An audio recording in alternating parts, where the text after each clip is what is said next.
Hello everyone and welcome back to another video. In today's video I'm going to show you how to fix empty feed error when adding websites in Feedly. So if you see a message like empty feed when adding a site in your app, it means Feedly found a feed but it has no readable articles.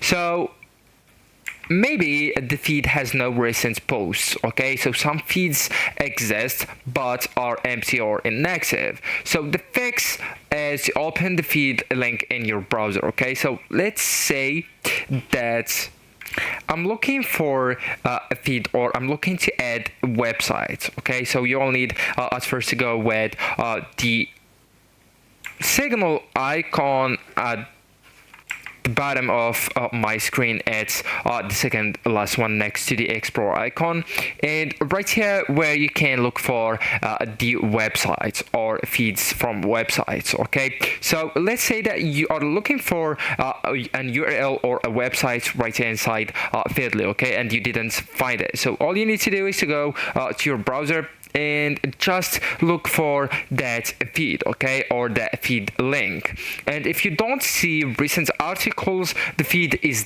dead, and try another feed from the same site. Okay, and let's say that's not the case. So the case is you added the wrong URL. Okay, so Feedly may detect a feed that isn't actually the main one.